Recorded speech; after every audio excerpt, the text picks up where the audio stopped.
ఈ వీడియోలో షేప్ బెల్ట్‌కి అసలు ఎన్ని లేయర్స్ వేసి స్టిచ్ చేయాలి, అలానే ఎలా స్టిచ్ చేయాలనేది చెప్తాను. స్కిప్ చేయకుండా చూడండి.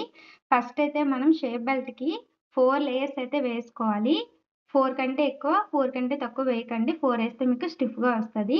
ఇందులో లైనింగ్ బ్లౌజ్ అయితే 2 సారీలో పీసులు, 2 లైనింగ్ పీసులేయండి. అదే కాటన్ బ్లౌజ్ అయితే 4 కూడా ఏవైనా కాటన్ పీసులు, 1 బ్లౌజ్‌లో పీసేస్తే సరిపోతుంది. ఇలా చూసారు కదా!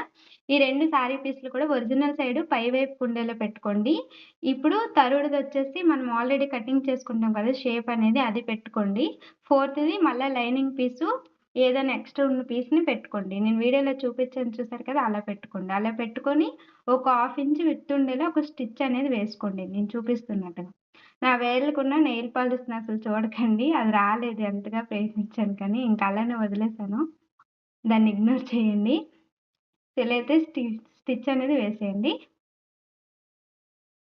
చూసారు కదా! ఇలా. ఈరోజు నాకొక గంట సేపు టైం వేస్ట్ అయిపోయింది ఆ నెయిల్ పాలిష్ వల్ల. ఇంకేం చేయలేము అలా వదిలేయండి. ఇప్పుడిలా ఓపెన్ చేసుకోండి. ఈ షేప్ ఏదైతే మనం కట్ చేసుకున్నామో అది ఇటు సైడ్ వచ్చేలా ఓపెన్ చేయండి. నేను వీడియోలో చూపిస్తున్నట్టుగా నేను చెప్పింది మీకు అర్థం కానప్పుడు వీడియోలో చూపిస్తున్నట్టుగా చేయండి ఇలా.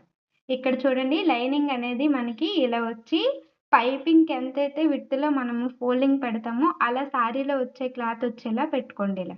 చూసారు కదా! ఇలా లైనింగ్ అనేది మన వైపుకి అంటే పై వైపుకి ఉండేలా ఉంచుకొని, ఇలా పైపింగ్ వేసేటప్పుడు ఎలా అయితే ఫోల్డ్ చేస్తామో చిన్నదిగా వచ్చేలాగా పైపింగు, అలాగా సారీలో పీసు అలా ఫోల్డింగ్ చేసుకోవాలి ఇలా. చూసారు కదా! నేను వీడియోలో పెట్టాను అలా.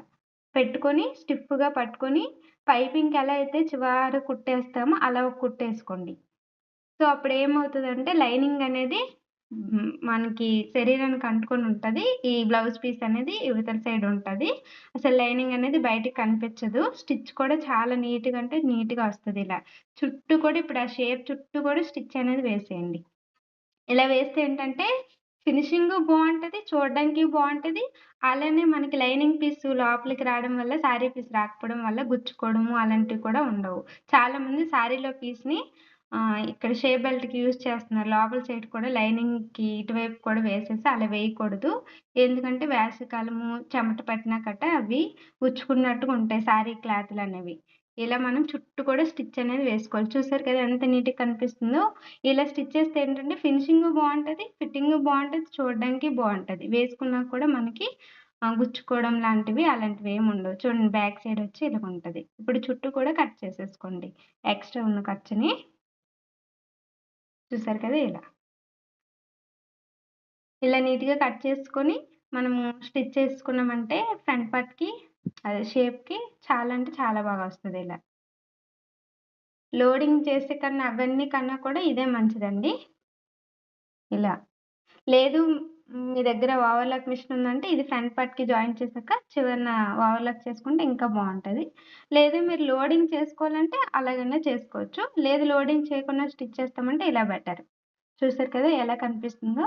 ఇలా నీట్‌గా కనిపిస్తది. చాలా అంటే చాలా బాగుంటది ఇలా. ఇలా. బ్యాక్ సైడ్ మనకి ఓన్లీ లైనింగ్ మాత్రమే ఉంటది. మనకి బాడీ సైడ్‌కొచ్చే వైపు ఇలా లోపల వైపుకి. చూసారు కదా! ఫినిషింగ్ చాలా బాగా వచ్చింది.